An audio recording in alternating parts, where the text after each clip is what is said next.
Hi, this is Aparna, and this is my video presentation for David Moore's class on Southeast Asian Studies. I decided to do my paper on the caste system in India because I am from India. I grew up there, and I saw discrimination happening on the basis of caste in front of my eyes.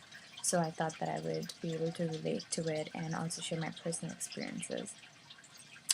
So the caste system in India is divided based on varnas, which is almost like the occupation of a person.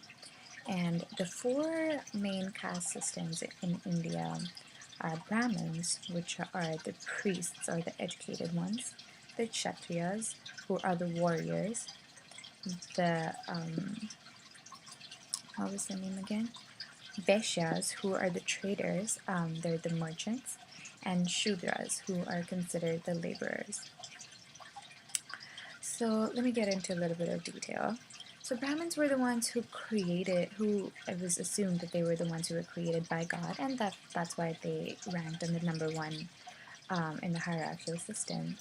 And as mentioned, as I said before, the castes were based on the varnas or the occupations. So they're the ones who preached the God's word and were considered, uncomparable. After that comes the Kshatriyas. They're the warriors, the kings, the queens. They were all considered Kshatriyas because the reason why they came on number two was because it is said that in order to be a successful person, you should be able to protect the people. So that's why they come number two. And there was always a constant struggle between Brahmins and Kshatriyas as to who should be number one. And Brahmins won because, as I said, they're the ones who preach the God's word. After that comes the Vaishyas. Vaishyas are the merchants. They specialize in agriculture and cattle rearing, trading practices. They were economically well off, but because they were not high up in the caste system, they were not given their due for whatever reason. And that's one of the main reasons why they formed the largest group in anti-Brahmin movements, especially started by Gautam Buddha, the Buddhism, who was against the caste system. After that comes the Vaishyas.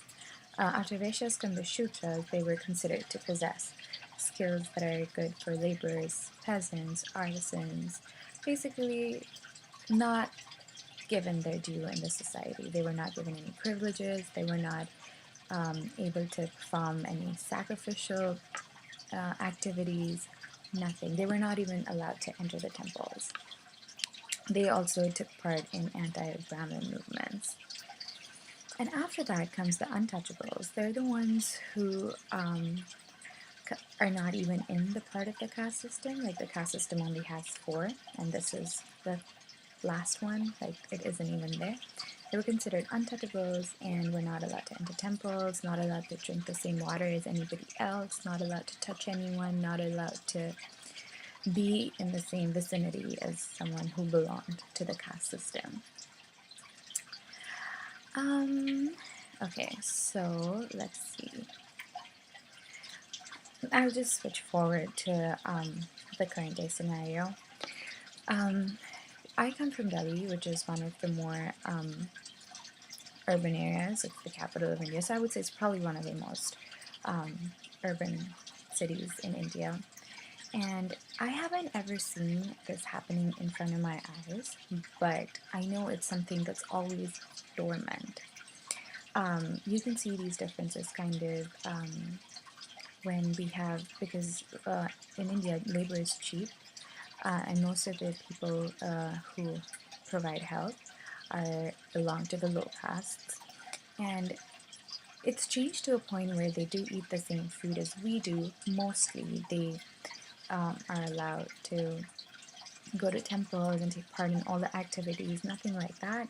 But when it comes to certain things like hugging them or touching them, or sometimes even sharing the same food with them, or sitting with them in the same on the same couch, maybe that's still not acceptable. And in our household, as I said, my grandparents were one of the few Brahmins back in the day. This was when India was not even free from the British rule, when the caste system was rampant completely, they were the ones who raised their voices against it. And my grandma actually tied a thread, in Indian culture it symbolizes a brother-sister relationship, to this one guy who belonged to the Shudras, the laborers, the lowest in the caste system. Because of this, they were boycotted from the Brahmin society, and things only got better when India got independence. So they stood by their morals, and my parents grew up with the same values, and they never taught us to differentiate between people. But we didn't even think about the caste as much as the people in rural villages think, that because it is still very, very active there. As I said, it's not so much that you see openly, but it's still practiced behind the doors. I'm going to share my personal example. One of the ways the government is trying to tackle the caste system is by having reservations in all government agencies, be it educational institutions or government jobs. They have a certain quota that's reserved for SCs, STs, and OBCs, which are the scheduled castes, scheduled tribes, and other backward classes. So when I graduated from high school, I scored 90%, and which is considered a fairly good percentage. And I applied to one of the government institutions, educational institutions, and I did not make it because I couldn't make it through the quota, because it was reserved for the SCs, STs, and OBCs. I remember being really upset about it at that time, but when I came home and talked to my parents about it, they said that, think about it, they did not have the same resources as you did. You went to one of the best schools, you got extra help on the side, you get good, nutritious food, you have electricity. These kids don't have any of that, and even after that, if they're getting grades that are closer to yours, it's commendable. And I thought about it, and it did make sense to me. But yeah, so things like this are still existent in India. Now, what the government is doing is, as I said, that they have reservations for a lot of the people, SCs, and OBCs, but it's still not enough, because, as I said, it takes a lot for them to move out of the village. The occupations have started to change a little bit. I mean, it's not like the Vaishyas are only going to do merchant work, like they're only going to be a part of trade, or the Shudras are only going to be the laborers. They are intermixing, and they are kind of opening up to different jobs, but they still don't have enough resources and the backing to kind of sort of get out of the cycle and start a new life for themselves. The government is taking a lot of actions.